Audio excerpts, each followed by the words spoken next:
What's up, everyone? I'm Ethan. I'm here with my boy Garrett. What's going on? And welcome to HIVE Sports, where we talk all things NFL and college football. Today we're going over our top 10 Dynasty running backs going into the 2025 season. Yep, and we're excited to bring you our elite of the elite at the running back position. After the NFL draft, there's a huge influx of talent from this year's class. 100%. Truly special class. It's kind of fun to sort through these rankings, right, and see which of these veterans would you prefer over these hot new rookie names, right? So it's a difficult exercise with the amount of talent that there is right now, and there's a couple of names that just missed the cut. Number one being Jonathan Taylor, and number two being Kyren Williams. So Jonathan Taylor easily could have snuck in to the back end of our top 10. He's probably in the top 10 for a lot of people. I have some concerns with that Colts offense. It was enough to kind of give the nod to a couple of younger guys ahead of him. But Kyren also kind of right on the outside looking in. Super talented guy in his own right. 100%. And I think, too, I know we are a little bit more rookie heavy in our top 10 running backs than other positions. But I think that goes to show, running backs are a position that as you get older, the downhill slope really starts to move fast. Once you hit close to 30 as a running back, the years after that is much more limited. So I think it is pretty normal to kind of push towards the more younger running backs when you're considering dynasty, because a 3, 4, 5, 6 year season or a 6 year career is a strong career as a running back, and you're not guaranteed multiple seasons after that. Yeah, and I think also it's worth considering it might be the easiest of the four skill positions to transition from college to the NFL, right? It's pretty seamless for a lot of these guys. You just give them the ball and they go make things happen. And obviously you have to understand blocking schemes and things like that. But I don't think it's quite as difficult of a transition as like a wide receiver transition, quarterback, even tight end. I mean, there's a lot to those positions, and you kind of have to know a little bit more nuanced understanding of the playbook, I think, compared to running back. 100%. So just jumping right into it, number 10 is going to be Quinshon Judkins, the rookie going to the Cleveland Browns at the top of the second round. Number 10 Dynasty rankings going to be rookie Quinshon Judkins. I know a lot of people are going to say we haven't seen him produce at the NFL level at all. I get that. But he got drafted with second round capital going early in the second round before some people that we thought were a little bit higher on our top 5 going into the draft. He's also a guy that's just going into an offense that has, for the past few years under Stefanski, relied on the run game pretty heavily. And he's also going to a team that has so many questions when it comes, with their quarterback situation. So if the Browns want to do anything this season, they're going to have to rely on the run game. And Quinshon Judkins was drafted to be that workhorse. That is the type of running back he is, and Kevin Stefanski knows that. And that's why he picked Quinshon Judkins, because he's a guy that can carry the ball every single down. He's a guy that can be the workhorse like he was in college at Ole Miss. And I think he's a guy that has a lot of potential over the next few years to get a lot of touches. And when it comes to fantasy for running backs, that's huge, right? Oh, 100%. I think you laid it out perfectly. And a lot of his detractors are kind of like looking at small sample size, efficiency numbers, and things like that. But when you're getting that kind of nerdy with the stats, and I mean, I think you're missing the bigger picture, right? Because Quinshon Judkins, he's a volume rusher. He gets better with the more touches that he has. And he's also a guy who wears down defenses, right? He's over 220. He runs violent. I think that's the one thing that Coach Stefanski said to Quinshon after he finally came out of the bathroom or wherever he was when he actually got drafted. He said, "Hey, you're our boy. We took you over some other guys. Hey, we all were a little surprised he went over TreVeyon Henderson, but they took him high, and he said, we want you to run violent for us, son." So he's gonna be getting the opportunity to wear down defenses and be the physical. Well, I think you're right in that, he is the guy that was wearing down defenses at Ohio State. A lot of people compare the yak numbers between TreVeyon Henderson and Quinshon Judkins, and I think TreVeyon had three more yards on average per carry, of yak than Quinshon Judkins did.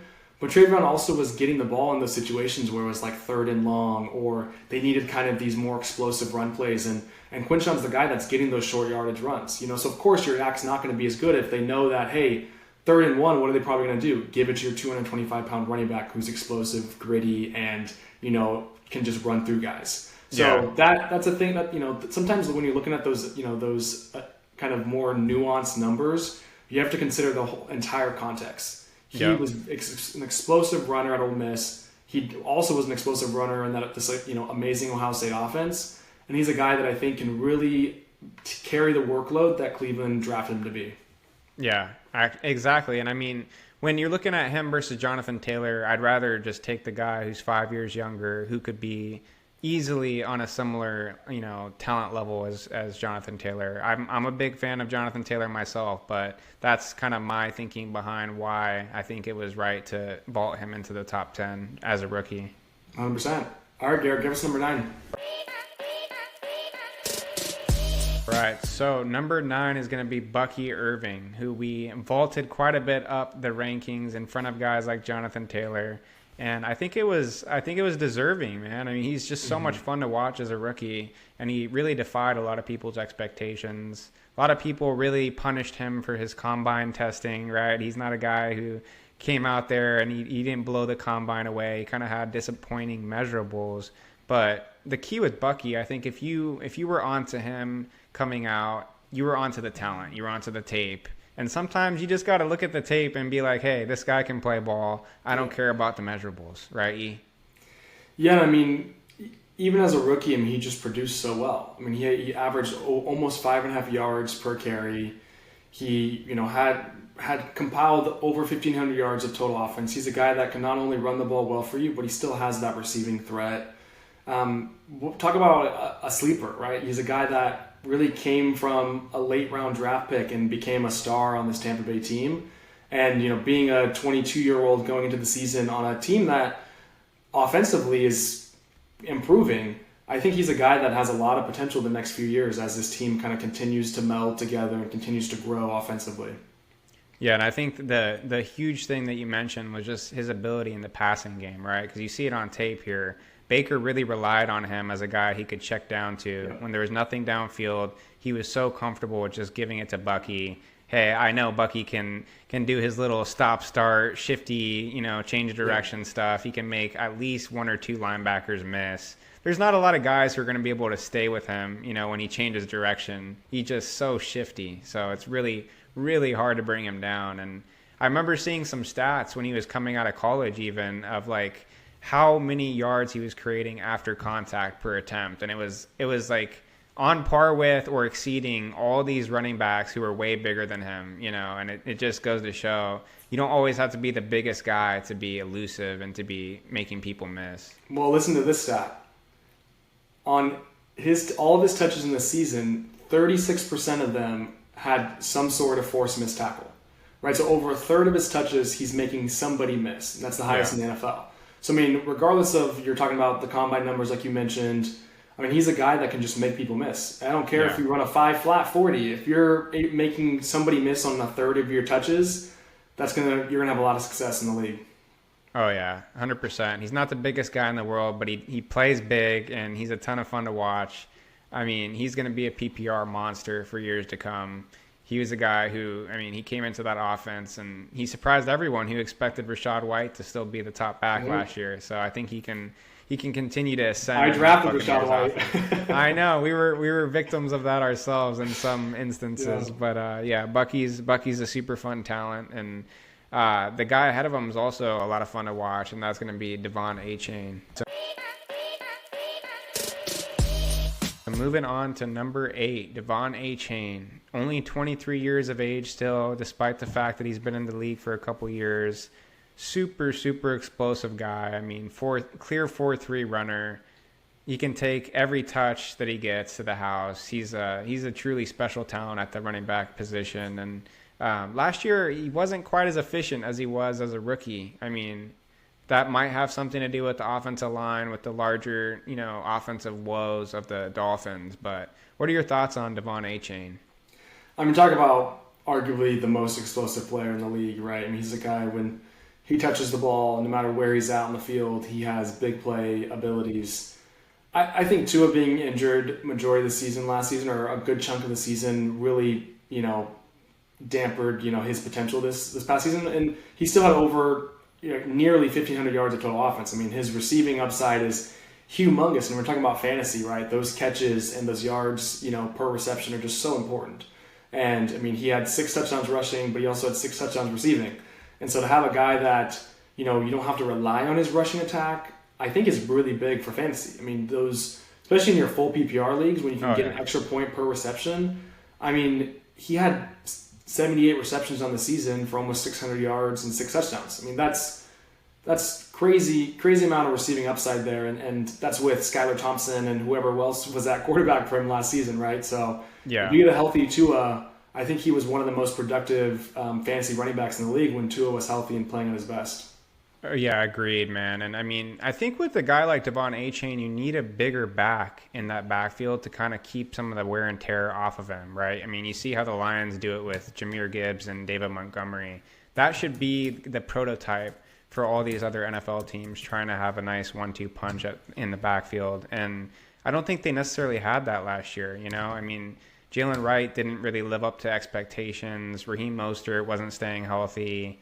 Now Raheem Mostert's not even on the team, but they did bring in Ollie Gordon, and I really like the fit, man, because he's a bigger back. He's a big guy at 6'1", over 230, so he can come in, I think, and take some of that pounding off of Devon Achane, because I don't personally think that Devon Achane was completely healthy all year, because if he was, I'd expect him to be more efficient than, I think he was around like low 4 yards per carry, maybe even into like the 3.8, 3.9 range. He was a little more inefficient at times, just because they're giving him the ball in between the tackles. He's taking these hits. He's not a big guy, so I like to see them bring in Ollie. Yeah.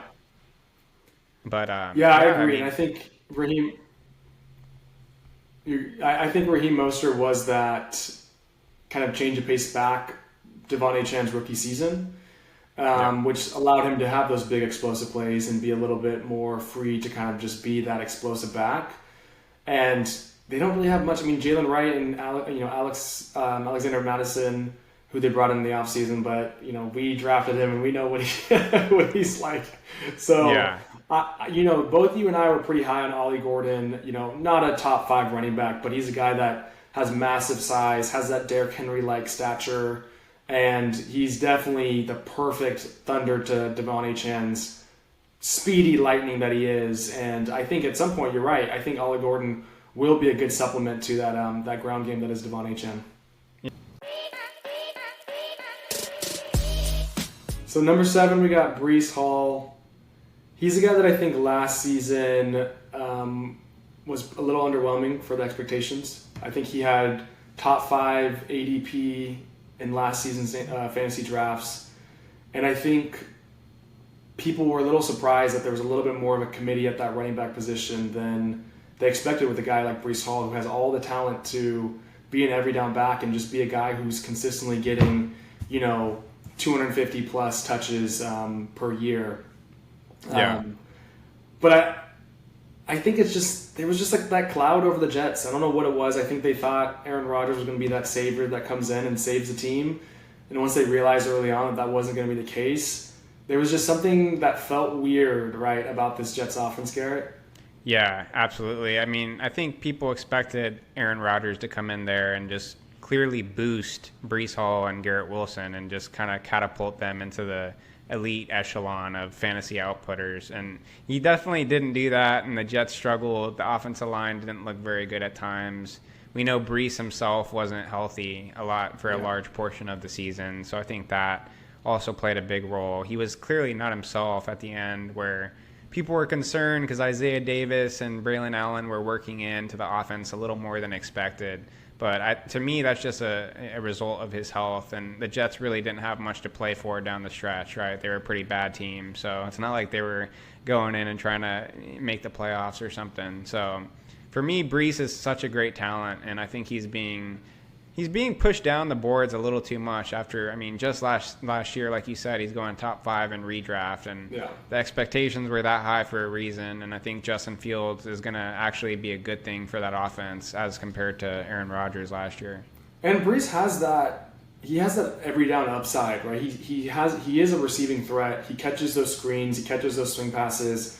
So it's not like he's just this big bruiser that is going to just be the running game, running back, and then let somebody else come in and be that change of pace back.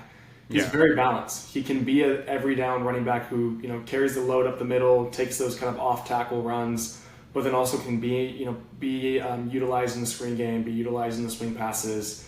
So I think he has all the potential to be a really kind of valuable fantasy piece. It did seem like last season, once the Jets realized that they weren't as good as these expectations, thought, they were like, well, I guess we should just not let Breece Hall just be ruined, by overutilizing him in one season. And so they're like, okay, Brandon Allen, Isaiah Davis, let's, use you a little bit more than we kind of anticipated going into the season. Yeah, and I think he absolutely has that 3-down role in his range of outcomes. And if he bounces back like we expect him to, I think there's a little bit of upward mobility for him in our dynasty rankings, right? I could see him moving back into that number 5 or that number 6 spot, So he has some room for improvement here, but I think he's a good value. And if you can go out and trade for Breece Hall right now, might be buying low compared to where he'll be at after the year is over. But so moving on to our number 6 dynasty running back, it's going to be TreVeyon Henderson, going to the New England Patriots, beginning of the second round, kind of adding a new element there in New England, something to be excited for if you're a Patriots fan. But a lot of people might not have him quite this high, and we definitely are planting our flag on him, right, E? Yeah, we're definitely in the minority when it comes to TreVeyon Henderson being a top 6 dynasty running back going into the season. He's a guy that nearly took out Omarion Hampton for our number 2 running back going into the draft. There's just so much to like about this guy. He might be a little undersized, but was one of the highest graded pass blockers when it comes to running backs, which is huge at the next level, right? If you want to be an every down back, you have to be able to be, competent in pass pro. He showed us that he can do that. He's so explosive. I mean, I think he averaged like 7 yards, per carry or something crazy. Yeah. Like he's just so explosive with the ball in his hands. And we've realized, at the next level, if you want to be an elite running back, you have to be durable and you have to be able to do almost everything, right? There's not many guys like Derrick Henry in the league who can just be this workhorse running back and then bring in somebody else for the passing game. If you want to be an every down back, you have to be reliable. You have to be able to catch the ball. You have to be able to run through the tackles. And he's played at a high level every single season at Ohio State that he was there. And what I love too, and I know a lot of people kind of criticize him for being like, a running back by committee in college, but he's kind of used to that NFL style of utilizing the running backs. Like he might get 12 to 15 carries a game like he did in college, but he's not going to get 25 a game like some of these guys did in college. And so he knows how to take advantage of those, the touches that he does get, because at the next level, he's not going to be the only weapon that a team uses. Yeah, and I think I talked a little bit about Quinshon Judkins being like a volume runner, right? He needs a lot of touches to get going. I think TreVeyon might be like quite nearly the opposite, right? Where he's just like, all he needs is one touch, and he could take that for a home run, Get him out in space. He's kind of the Jahmyr Gibbs type talent where he can make people miss. He can also be an effective runner out of the backfield where he plays a lot more physical than his size at 205 or whatever he's at. But he's a lot of fun to watch, man. I think that anytime you have a guy with his game speed, I think it might even be faster than his 40 time. When I was watching his tape, I thought he might be a 4.3 guy. And he's definitely gonna make some big plays for the Patriots, and I think complement Ramondre Stevenson pretty well.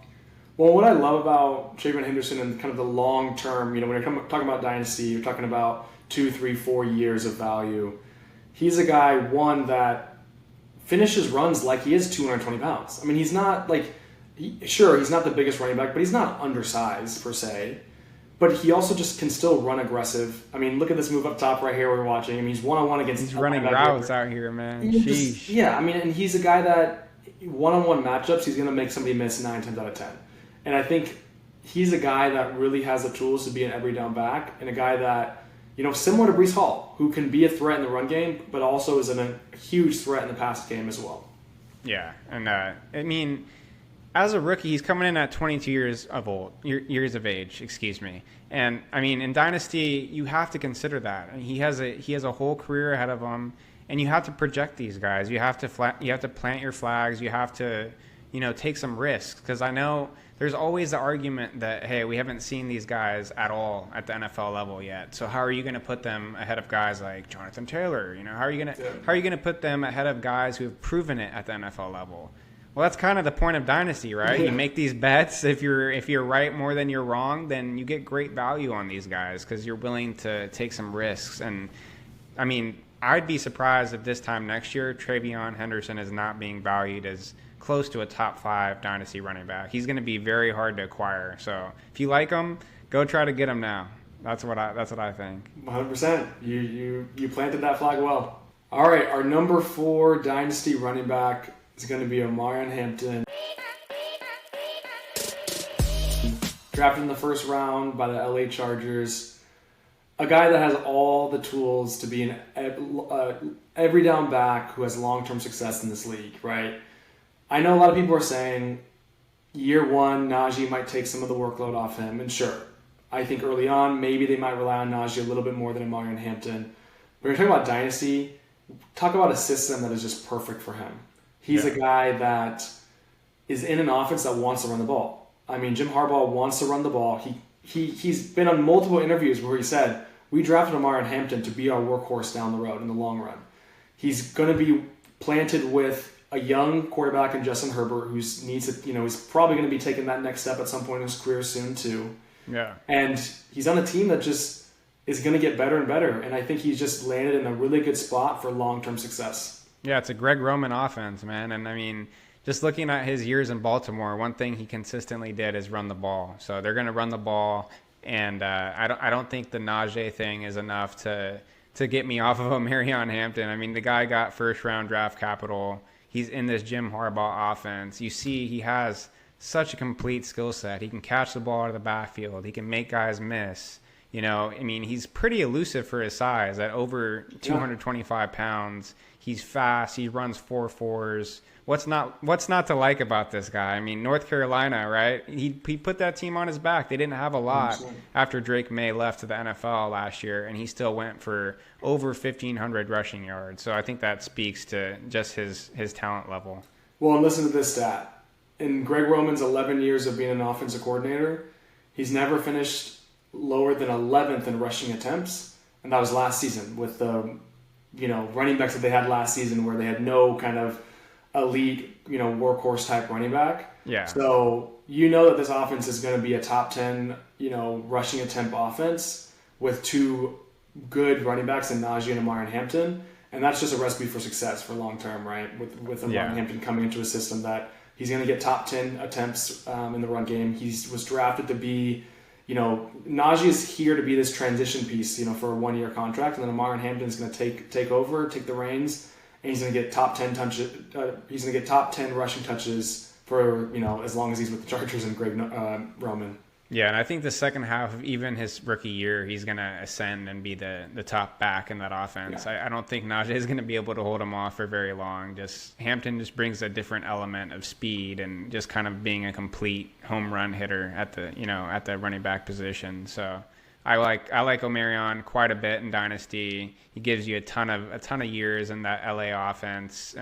Like you said, I mean, Justin Herbert is going to keep the offense running. It's going to be a balanced attack, and the defense is not going to be able to completely just focus on him. So really like Omarion Hampton.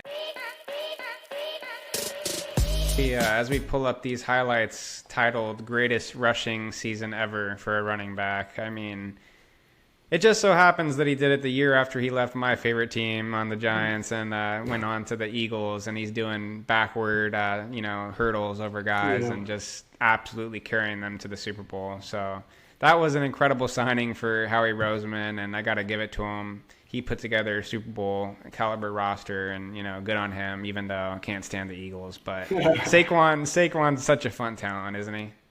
Yeah, I mean, he did last season what the Giants drafted him to do, right? I mean, he over 2,000 yards rushing. Saquon came into the league with some of the freakiest athleticism that we've ever seen coming into the NFL. There was some injury hurdles throughout the beginning of his career. The Giants just never took that next step with him. But man, it's crazy what just a little bit change of scenery did for him. And I know, the Philly is a good offense and was good before Saquon came. But if he can stick with Philly for the next few years, which I think he just got extended to 2028. Don't quote me on that, but you're at least getting another 3 years with him in Philly. You know that offense is going to be rolling, and you know that they're going to be relying on Saquon to be the focal point of that offense. I mean, 2,000 yards rushing, still having some sort of receiving upside with almost 300 yards receiving. I mean, this guy has all the tools to be the number one running back in the league for a long, long time. Yeah, and I think the only thing that's capping him from being higher on our list is his age, right? I mean, he's already 28 years of age, but that doesn't really scare me too much because, I mean, just looking at his talent and his performance last year, I don't think he's anywhere close to falling off. I think he's got easy 2 or 3 more elite years left in him where he's going to be just an absolute game wrecker for us in fantasy. If you have him on your team, you have a big advantage. So yeah, and he's the first guy where his redraft and his dynasty upside are both very, very high. I mean, he's going to produce right away, and he's going to produce for the next few years, which is what you're looking for both in redraft and in dynasty. So you really can't go wrong if you have Saquon on your team the next few years while he's in Philly. So a guy that just has so much talent. I think it does affect your strategy a little bit in dynasty, though, right? If you're going after a guy like Saquon in the 3rd or 4th round of a startup, I think that immediately if I'm taking Saquon, my mindset is, hey, I want to be competing my best these first 2 or 3 years where I can kind of maximize Saquon's career. I don't want to be going super young around Saquon, and then by the time my team develops and it's ready to compete for a championship, Saquon's already 30, 31 years old and kind of falling off a little bit. So, I mean, it does affect your strategy a little bit, but it's such a great win now piece. If you want to go win some championships, go trade for Saquon because you get a little bit of a discount in Dynasty because of his age. So, yeah, and we talked about in a different video Ja'Marr Chase being the redraft league winner last season, but Saquon also was that guy. I mean, if you had Saquon on your team, you were likely competing for the championship in your league because he just produced that much. But definitely agree on the age. He has a few more seasons, and it kind of just depends. Yeah, like you were saying, if you're starting up a long-term fantasy league where maybe you might not be, you don't have the pieces to win right away. So maybe you use Saquon as that value piece, right, to kind of get some pieces that in the next couple of years. Get a guy like Omarion Hampton who next season might be a top 3 running back in fantasy. Yeah, and I think there's something to be said about the strategy of just taking guys like Saquon who they're going to be worth so much during the season when guys are looking for who's scoring the most fantasy points, who's going to get me that championship. That's where you can kind of get overpays and you can get hauls of draft capital and younger assets. So I think he's a good selection in startups regardless of your strategy, as long as you're willing to make some trades. But 100%. All right, so moving into our top 3 dynasty running backs, the cream of the crop. So we got Bijan Robinson, labeled a generational prospect, right, coming out of Texas. I mean, he was valued so highly just from day one in dynasty circles, and he hasn't done a lot to dissuade the believers, has he? No, and I think a lot of people expected him year one to come in and be the guy because I think they took top 10 draft capital on him. But it was a little bit awkward with that Atlanta offense initially. Tyler Algier was producing pretty well for them the year before, and so it was kind of, Cordell Patterson was there. It was just a little awkward with how they were going to utilize Bijan. But, I mean, last season when he was getting over 300 touches, you saw nearly 1,500 yards rushing, almost over 400 yards receiving too. So, I mean, he's not a guy that's just a runner. He's a guy that has some sort of receiving upside as well. And he's a guy that just, like, as the years progress, he's going to be more and more of the workhorse of this team. I mean, he's the guy in 2025 for this team, especially now that you have Michael Penix coming in who, is a little bit younger, and you might want to rely on the run game a little bit early on as he takes the reins as being like the true starter coming into the 2025 season. Yeah, you saw that a lot last year, right, with how much Kirk Cousins was struggling at times. I mean, his arm kind of looked a little noodleish at times, didn't have a lot of arm strength left, and then they made the switch to Michael Penix being a rookie. Yeah. They're just relying on Bijan so much because, I mean, what better for a rookie cornerback than to have a dominant running back, in the backfield. So, well, and you're right. If you look at his rushing attempts, first 11 games, he had one game where he had 20 rushing attempts. And then you look at the last 6 games, it's 26 attempts, 22, 22, 22, 17, 28. Yeah. Right? So you just know going into the season that if you're coming off those last 6 games, he's going to be averaging 20 rushing attempts per game, and that's not even the 2 to 3, 4, 5, 6 targets he's getting in the receiving game. So, I mean, you might be able to get a guy who's going to get 25 touches a game, and that's a recipe for success when it comes to Dynasty and redraft. He's just such a smooth operator out there. He's such a good pass catcher. I mean, he has such a unique blend of power, speed, elusiveness. I mean, he can stop on a dime. He's making people miss. He has the goal line ability as well, where he's going to be a high touchdown scorer. So, I mean, he's really one of those elite running back weapons who's also 23 years of age still, right? So he's got a long career ahead of him, and he can be a staple of your running back room for years to come. And a lot of people actually have him as the number 1 Dynasty running back. So this might be actually low. This might be kind of low compared to consensus, but it really doesn't speak to what we think about Bijan, because I think both of us are very high on Bijan. And this tier of 3, with Bijan, Gibbs, and Jeanty, not to spoil it, but I think they're all fairly interchangeable, and it wouldn't be crazy to say Bijan is the number 1 Dynasty running back, but we have him at 3, just right behind our number 2 Dynasty running back, which is going to be Jahmyr Gibbs.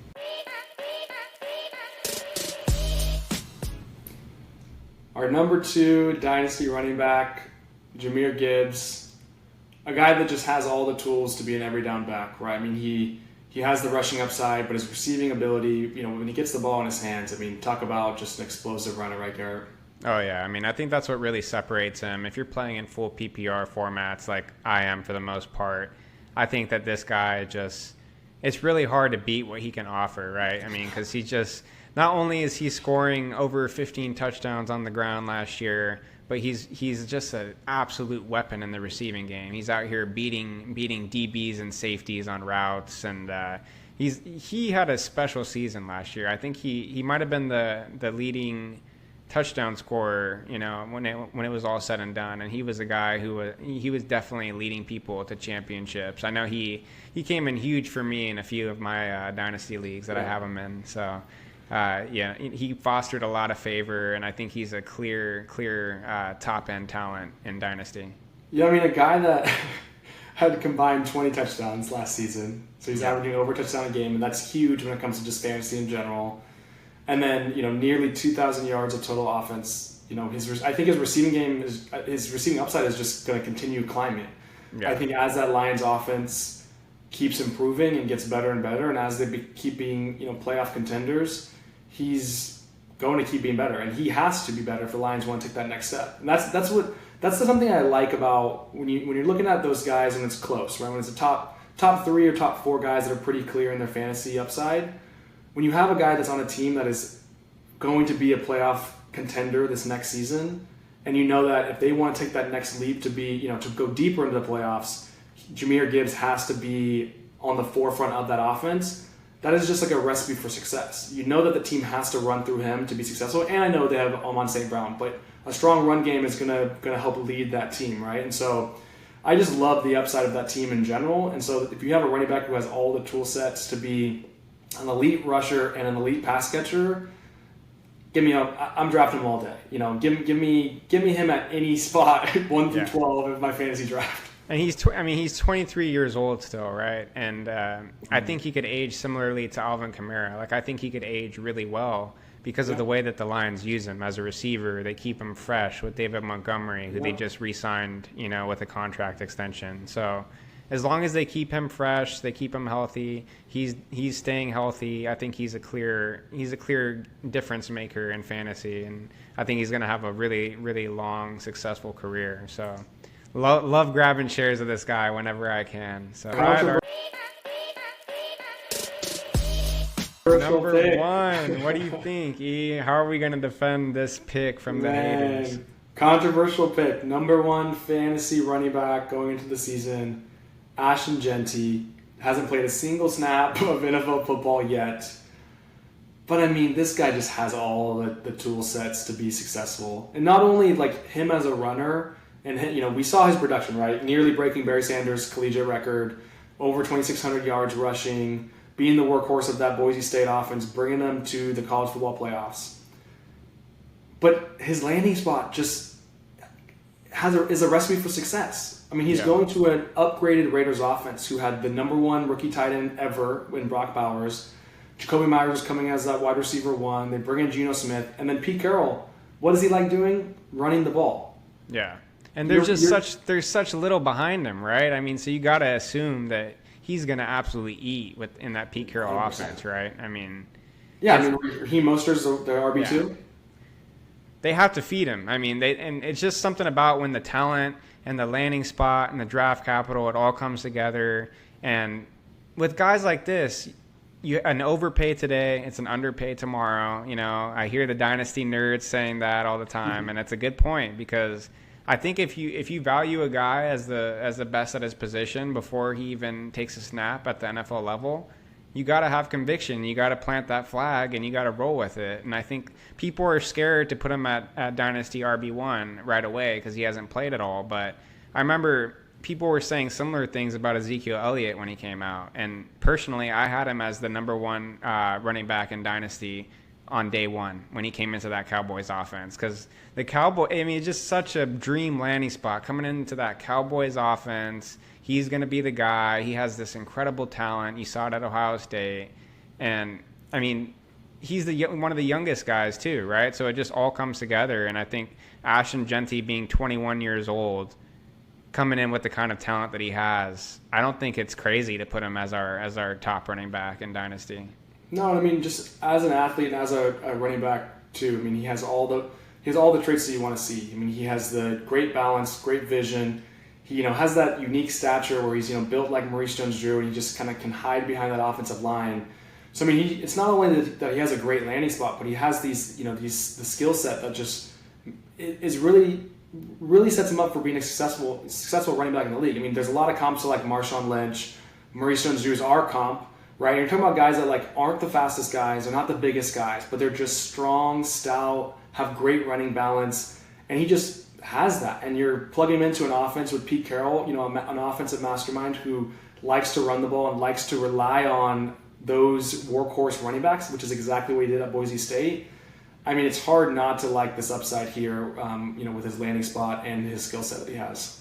It's hard not to see him as a generational talent, man. I mean, you just see some of these plays that he's making, and he's so hard to bring down. He's so close to the ground at 5'8", 5'7". He is a lot like MJD, just running through people. Arm tackles aren't even going to phase him. I mean, it's just laughable the way he's making some of these Mountain West defenders look. And obviously, it's a big step up. So the only argument that's even credible against him is, hey, he's going from the Mountain West to the NFL. He's not going to be able to make guys look silly like he did in the Mountain West, but I'm not too worried about the step up in competition because honestly at times it looked like Jeanty was kind of jogging through the competition. Yeah. So I think he'll be ready for that increase in difficulty level. 100%. And I know that the number 1 Dynasty running back, it's kind of buying high, but like Garrett was saying, in the long run, this buy, if you're buying it high now, if he doubles, triples, quadruples in value, you're going to be like, wow, I got him really cheap, And would it be crazy to say that Ashton Jeanty is the number 1 running back in fantasy as a rookie? I mean, maybe it would surprise some. Like maybe Saquon Barkley, edges him out, but I could easily see him finishing as a top 3, running back in redraft this year. And looking at his age, if he has a season like that, it's going to be almost impossible to acquire him in any trade. So if you want him, you got to pay up, and he's a premium asset for a reason, I think. Yep, we're willing to pay up. Yep, and he's our number 1, so we're getting ahead of the curve, kind of beating people to it. I don't know a lot of other platforms out there that have him at 1, but this is your sign to go trade for Ashton Jeanty. Go buy him before he's completely unattainable. 100%. Well, if you made it this long, I know we had some controversial takes, so feel free to argue in the comment section down below. We appreciate you following along this entire video. Please leave us a like and subscribe. We have lots more content coming out. Be on the lookout for our other top 10 Dynasty lists that we have. We're going to bring you some redraft content in the future too. So lots of things coming here at HIVE Sports. Yep. Thanks for tuning in, everyone.